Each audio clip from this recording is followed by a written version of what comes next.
रोजाना सबसे पहले अनुपमा सीरियल देखने के लिए हमारे चैनल को सब्सक्राइब करें। एपिसोड की स्टार्टिंग में हम देखते हैं ईशु अनु को बताती है कि उन दोनों को पकड़ लिया गया है। अनु बोलती है ये तो बहुत अच्छी बात है, अब कितने सारे लोगों को इंसाफ मिल जाएगा। बा बोलती है अच्छा है पुलिस ही उनको पकड़ ले, क्योंकि अगर मैं उनको पकड़ूंगी ना तो उनके कान के नीचे से तार बजाऊंगी और उन लोगों को कान में गिटार सुनाई देगा और कान ऐसा झंझना जाएगा कि दुनिया का कोई भी एंटी ना उसको ठीक नहीं कर पाएगा। अनु बोलती है बा अगर आप मैदान में उतरेगी ना तो पुलिस वालों को तो अपनी जॉब छोड़नी पड़ेगी। इससे और सब लोग वहाँ से जाने लगती हैं। अनु सबको रोकती है और वो बोलती है कि मैंने अनु से भी बोला है कि आज उसकी हल्दी है तो सिर्फ हम लोग हल्दी की बात करेंगे। मैं आप सबसे भी यही बात कर रही हूँ, हम लोग सिर्फ फंक्शन के बारे में सोचेंगे, बाकी कुछ भी नहीं। बा और ईशु वहाँ से चली जाती है, बाकी भी यहाँ से चली जाती है। अनु हल्दी पीस रही होती है, तभी यहाँ दिग्विजय आता है जो कि बाजार से सामान लेकर आता है। अनु बोलती है सर आप सामान लाने के लिए गए थे लेकिन आप तो पूरा का पूरा बाजार ही खरीद लाए। दिग्विजय बोलता है कि जो भी चीज़ें देखी तो ऐसा लग रहा था कि शादी में किसी चीज़ की कमी ना रह जाए, इसीलिए मैं ये सारा सामान लेकर आ गया। अनु बोलती है थैंक यू सर। दिग्विजय बोलता है थैंक यू किस बात के लिए, क्या मेरे घर में शादी नहीं है। अनु बोलती है सर ऐसी बात नहीं है, आपके घर में ही शादी है, लेकिन मैं थैंक यू तो आपको कल के लिए बोल रही हूँ, कल आपने मेरा साथ सुन दिया था। दिग्विजय बोलता है हाँ मैं हमेशा आपके साथ हूँ, जैसे आप मेरा हमेशा साथ देती हैं। अनु बोलती है हाँ ये बात तो है, वैसे कॉम्पिटिशन वालों की तरफ से कोई मैसेज या मेल आया है क्या। दिग्विजय बोलता है अभी तो कुछ भी नहीं आया, लेकिन जैसे आएगा तो मैं आपको बता दूंगा, और वैसे आप तैयार रहिएगा, कंपटीशन काफ़ी ज़्यादा टफ होने वाला है। अनु बोलती है सर मैं तो बिल्कुल तैयार हूँ, मैं तो कोई कसर नहीं छोड़ने वाली। आगे हम देखते हैं पाखी की दोस्त आ जाती है। अनु जैसे ही पाखी की दोस्तों को देखती है तो अनु पहचान जाती है। वो बोलती है कि मैंने तो तुम लोगों को कई दिनों बाद देखा है, लेकिन फिर भी देखो मैं पहचान गई। अनु बोलती है अब ऐसा लग रहा है कि तुम लोग सब लोग ट्यूशन से आई हो, अभी तुम बोलोगे कि आंटी थेपला बना दो, जूस बना दो, बताओ तुम लोगों के लिए क्या बनाना है।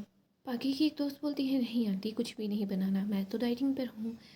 इधर दूसरी बोल रही होती है आंटी वैसे आप इतने सालों से बिल्कुल भी नहीं बदली, वैसे की वैसी ही है। अनु बोलती है कि मेरी कमर से पूछो, मेरी एड़ियों से पूछो।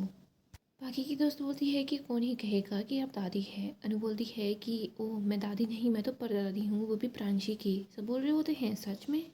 बाकी की दोस्त बोलती है वैसे आपकी फ़िटनेस का कोई राज है क्या, तो हमें भी बता दो। अनु बोलती है कि हाँ है ना राज, वो है मेरे बच्चे। मैं अपने बच्चों के पीछे पीछे ऐसे पूरा दिन भागती रहती हूँ ना तो मेरी एक्सरसाइज हो जाती है। अनु बोलती है ना पाकी। पाकी बोलती है हाँ मम्मी, बट हमें काम भी करना है, अब हम काम भी कर ले। अनु बोलती है हाँ क्यों नहीं। यहाँ पर पाकी अपने दोस्तों से अपने बिजनेस के बारे में बात कर रही होती है। इधर बा और अनु अपने झूले पर बैठकर ये सब देख रही होती है।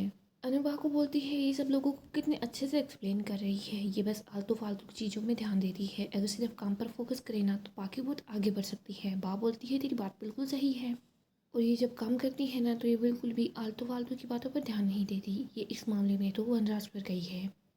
अनु बोलती है काश थोड़ा सा मुझ पर भी चली जाती तो रिश्तों को संभालना सीख जाती। तभी यहाँ पर बंकू और ईशु आते हैं जो शॉपिंग करके लेके आते हैं। वो दोनों बातें करते आते हैं, हंसते हुए आते हैं। बाकी जैसे इन दोनों को साथ देखती है तो वो काफ़ी ज़्यादा गुस्सा हो जाती है। बाकी अनु की तरफ इशारा करती है, अनु उसको शांत रहने के लिए बोलती है। बाकी की एक दोस्त बोलती है ये ईशु के साथ कौन है। दूसरी वाली बताती है कि ईशु इसी को डेट कर रही है। तीसरी बताती है कि यही तो है वो नौकर। पाकी जैसे ये बातें सुनती है तो उसको बहुत ज़्यादा गुस्सा आता है। पाकी की दोस्त पाकी को बोलती है कि पाकी ये ईशु इसके साथ क्यों घूमती रहती है।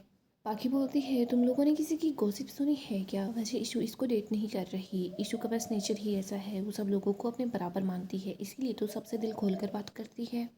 बाकी की एक दोस्त बोलती है कि हम इतने भी अनजान नहीं हैं, हमें अच्छे से पता है तुम्हारी बेटी का उस नौकर के साथ चक्कर चल रहा है।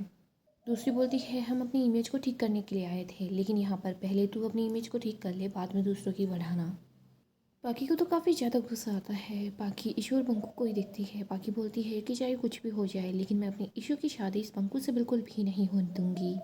चाहे कुछ भी हो जाए, मुझे भी कुछ भी करना पड़े, मुझे बस एक मौके की ज़रूरत है। जैसे ही मुझे एक मौका मिलेगा ना तो मैं इस बंकू का वो हाल करूँगी कि ईशानी खुद धक्के मार कर उसको घर से बाहर निकालेगी। इधर बंकू और ईशु तो दोनों एक साथ काफ़ी ज़्यादा खुश होते हैं। आगे हम देखते हैं सब लोग हल्दी के लिए रेडी हो जाते हैं। यहाँ हम देखते हैं अनु अंशु और प्रेरणा का तिलक करती है, इसके बाद इन दोनों की आरती करती है और वो हल्दी लगाना स्टार्ट कर देती है। आगे हम देखते हैं दोनों परिवार के सब लोग आते हैं एक एक करके और वो अंशु और प्रेरणा को हल्दी लगाते हैं। सब लोग काफ़ी ज़्यादा खुश होते हैं। दोनों परिवार यहाँ पर बहुत ज़्यादा खुश होते हैं। तभी यहाँ पर हम देखते हैं अंश के पास गौतम आता है उसको हल्दी लगाने के लिए। अंश काफ़ी ज़्यादा गुस्से में होता है लेकिन अनु अंश को संभालती है। यहाँ पर हम देखते हैं गौतम भी अंश और प्रेरणा को हल्दी लगाता है। गौतम अपने हाथों को पहुँच रहा होता है, तभी गौतम के पास तोशु पहुँच जाता है। तोशु बोलता है कि क्या बात है गौतम जी, अभी तक आपके हाथ ठीक से पहुँचे नहीं, कहीं ऐसा तो नहीं कि पुलिस आपको रंगे हाथ ही पकड़ ले। गौतम बहुत ज़्यादा हैरान हो जाता है। तोशु बोलता है कि मैं बस मजाक कर रहा था, बट आप इतने ज़्यादा सीरियस क्यों हो गए, इतने परेशान क्यों नज़र आ रहे हो। गौतम तोशु को कुछ पैसे देता है और बोलता है कि ये रखो और अपना मुंह बंद रखो, चुपचाप रहना। तोशु बोलता है कि गौतम जी, इसकी क्या ही ज़रूरत थी, आप बोल देते कि आप खुश हो तो मैं अपने आप खुश हो जाता, लेकिन कोई बात नहीं। तोशु वो पैसे रख लेता है। इधर हम अनु को देखते हैं। अनु सबको बोलती है कि ये जो खुशी का पल है ना, इसने हमें थोड़ा सा इंतजार करवाया, लेकिन अब ये खुशी का पल आ गया है तो मैं इसको अपने दोनों हाथों से थाम लूँगी। आज कोई भी रोना धोना नहीं होगा, कोई भी दुख दर्द पीड़ा नहीं होगी, आज तो मैं खुलकर नाचूंगी। क्या आप सब लोग भी मेरे साथ नाचेंगे? सब बोलते हैं कि हाँ। यहाँ पर हम देखते हैं अनु और बाकी के लोग डांस करना स्टार्ट करते हैं। सब लोग काफ़ी ज़्यादा खुश होते हैं। यहाँ पर हम देखते हैं सब लोग डांस कर रहे होते हैं। मोरी भाभी यहाँ पर डांस कर रही होती है। दिग्विजय अनु ये दोनों साथ मिलकर डांस कर रहे होते हैं। इधर हम पाकी को देखते हैं, वो ईशानी और बंकू को ही देख रही होती है। पाकी काफ़ी ज़्यादा गुस्से में होती है। तभी तोशु पाकी के पास आता है और उसको बोलता है कि आजकल के बच्चों को तो माँ बाप का डर ही नहीं रहा। देखना पाकी कैसे इशू को स्नोकर के साथ नाचे जा रही है, और हमारी मम्मी को देखो कैसे दिग्विजय के साथ नाच रही है, की करके। पाखी बोलती है तोशु भाई प्लीज़ चुप हो जाइए, ऑलरेडी मेरी आज तो दोस्त आई थी ना, वो मुझे बहुत कुछ सुना कर गई है, कहीं ऐसा ना हो कि इन सब का गुस्सा मैं आप पर निकाल दूँ। तोशु बोलता है देखो इसमें ना गलती मेरी है ना ही तुम्हारे फ्रेंड्स की है, जो कुछ भी है इस बंकू की वजह से है। मैं तो ऐसा बोल रहा हूँ कुछ ऐसा प्लान बना पाखी कि इस बंकू को हमेशा हमेशा के लिए हमारे घर से बाहर निकाल दे। इशू डांस करते करते थक जाती है। इसके बाद वो वहाँ से बाहर जा रही होती है। बंकू उसके पीछे पीछे जा रहा होता है। यहाँ पर हम देखते हैं इशू किचन में आ जाती है। इशू अपने लिए जूस निकालती है, तभी यहाँ पर बंकू भी पहुँच जाता है। इशू बोलती है बंकू क्या हुआ, तुम्हें भी जूस चाहिए क्या? बंकू बोलता है नहीं। बंकू बोल रहा होता है ईशानी। इशू बोलती है क्या हुआ बंकू, क्या बात है, बोलो ना। बंकू बोलता है ईशानी मैं। इशू बोलती है बंकू मैं ही तो हूँ, जो बोलना है बोल दो। बंकू बोलता है इशू तुम्हें याद है ना, कुछ दिनों पहले हम लोग मार्केट गए थे, मैं वहाँ पर एक ईयरिंग पसंद आए थे। इशू बोलती है हाँ याद है, लेकिन तब पैसे नहीं थे तो उनको नहीं लिए। पंकु अपने पॉकेट से ईयरिंग निकालता है और बोलता है कि पैसे जुट गए। इशू जैसे ही उन ईयरिंग को देखती है तो वो काफ़ी ज़्यादा खुश हो जाती है। इशू बोलती है ये तो वही ईयरिंग है। पंकु बोलता है कि हाँ, जैसे ही मेरे पास 5,000 रुपये जुड़े ना तो मैं जाकर इनको ले आया। इशू काफ़ी ज़्यादा खुश हो जाती है, बोलती है पंकु ये तो सबसे बेस्ट गिफ्ट है। इशू बोलती है बट पंकु इतने महंगे ईयरिंग। पंकु बताता है कि ईशानी मैं अपनी मेहनत की कमाई में से पहली बार तुम्हारे लिए कुछ ले पाया हूँ। इशू बोलती है मैं इनको वो संभाल कर पहनूंगी, लेकिन पहली बार के लिए तुम ही मुझे ये पहनाओ। पंकु बोलता है क्या? इशू बोलती है हाँ तुम पहनाओ मुझे ये। इशू अपने ईयरिंग निकाल देती है। बंकु इशू को वो ईयरिंग पहना रहा होता है, तभी यहाँ पर पाकी पहुँच जाती है, जो ईयरिंग भी छीन लेती है। बंकु का कॉलर पकड़कर उसको सबके सामने ले आती है। दिग्विजय बोलता है ये क्या है? पाकी बोलती है चुप रहिए दिग्विजय जी, वरना दुनिया यही बोलेगी कि चोर का जो गवाह है वो पॉकेट मार है। सब लोग ये सुनकर काफ़ी ज़्यादा हैरान हो जाते हैं। अनु बोलती है कि पाकी ये क्या बदतमीजी है। पाकी बोलती है मम्मी मैं चोरों से बात नहीं करती। बाबू बोलती है पाकी तू क्या कह रही है। पाकी सबको ईयरिंग दिखाती है और बताती है कि ये जो ईयरिंग है ना, ये बंकू मेरी ईशानी के लिए लेकर आया। अनु बोलती है तो पाकी बोलती है मैं यही पूछती हूँ कि जिसकी औकात नहीं है 200 रुपये की चीज़ खरीदने की, वो इतने महंगे ईयरिंग कहाँ से ले आया। इशू बोलती है मार्केट से मेरे फेवरेट स्टोर से जाकर लेकर आया, और कैसे लेकर आया ये बंकू खुद आप सबको बता देगा। बंकू बोलता है कैफ़े की मुझे जो सैलरी मिलती है मैं उसके पैसे बचा रहा था, जैसे ही मेरे पास पैसे पूरे हुए तो मैं ये ईयरिंग लेकर आ गया। पाकी बोलती है कितने रुपए के लेकर आए? यहाँ पर बंकू बताता है कि 5,000 रुपये। पाकी हंसती है और बोलती है कि तुम्हारी जो तनख्वाह है ना, इससे ज़्यादा तो मेरी बच्ची की पॉकेट मनी है, लेकिन फिर भी तूने इनमें से पैसे बचा लिए और ये 5,000 के ईयरिंग लेकर आया, ये ऐसा हो ही नहीं सकता। तुम्हें बस थोड़ी सी तो सैलरी मिलती है, लेकिन फिर भी तुमने उसमें से 5,000 रुपये बचा लिए, वाह। तुमने हम लोगों को क्या पागल समझ रखा है क्या? अनु बोलती है पाकी। पाकी बोलती है आपको पता है क्या ये ईयरिंग आज कैसे लेकर आया है? ये चोरी के पैसों से लेकर आया है। दिग्विजय बोलता है पाकी मैं अपने बंकू पर ये झूठा इल्जाम बर्दाश्त नहीं कर सकता। इधर अनु बोलती है ज़रूरी है क्या किसी अच्छे दिन पर ही ऐसा तमाशा करना, तो अपना तमाशा बंद कर दे पाकी। अनु बोलती है अगर मैंने तेरे कान पे थप्पड़ लगाया ना तो तेरा पर्दा हिल जाएगा। पाकी बोलती है मम्मी आप इसकी चोरी पर पर्दा डालिए। मुजीबा बोलती है समाज में सबको हैसियत के हिसाब से ही देखा जाता है, अगर आप नौकर को बेटा बना लेंगी तो ये बातें तो होंगी ही। अनुपमा जी मैं इन्हीं तमाशों के लिए आपको आगाह करने के लिए आई थी, और मैं आज भी यही बोलूँगी कि आप इस लड़के को घर से निकाल दीजिए। इधर अनु बाकी को बोलती है कि ये चोरी की बात आई कहाँ से। बाकी बताती है कि मेरे पर्स से। अनु बोलती है अच्छा। बाकी बोलती है मम्मी और दिग्विजय जी आप दोनों सुन लीजिए, आपका ये जो फेवरेट है ना बंकू, इसने मेरे पर्स से 5,000 रुपये चोरी किए हैं। पाकी बोलती है, इसलिए पूछिए ना, ये सुबह मेरे कमरे में आया था, तब मेरी आंखें बंद थी और जैसे ही मैंने इसको देखा तो ये काफ़ी ज़्यादा घबरा गया था। बंकू बोलता है, आपने अपने चेहरे पर मास्क लगा रखा था और उसी की वजह से मैं डर गया था, और मैंने आपको तब भी बताया था, बा ने मुझे भेजा था झूठे बर्तन लाने के लिए। ऐसे तो मैं कभी भी किसी भी लड़की के रूम में ऐसे नहीं जाऊंगा, मुझे बा ने ही भेजा था। बाकी बोलती है, तुम्हें पता था ना मेरे फेस पर मास्क लगा हुआ है, तभी तुम दबे पाँव मेरे कमरे के अंदर आए और तुमने पैसे चुरा लिए। ईशू बोलती है कि मम्मा प्लीज़ चुप हो जाओ। मम्मा, बंकू चोरी कर ही नहीं सकता, वो बहुत ज़्यादा ईमानदार है। बाकी बोलती है कि ईशू अब तो बस कर दे। ईशू, अब तो कम से कम अपने सर से इसके प्यार का भूत उतार दे। देख, आज तेरी मम्मा के पर्स से पैसे चुरा कर तेरे लिए ईयरिंग लेकर आया है। और ईशानी, इसका क्या ही भरोसा है, कल को ये कैफ़े के गले से पैसे चुरा लेगा और तेरे लिए मंगलसूत्र ले आएगा।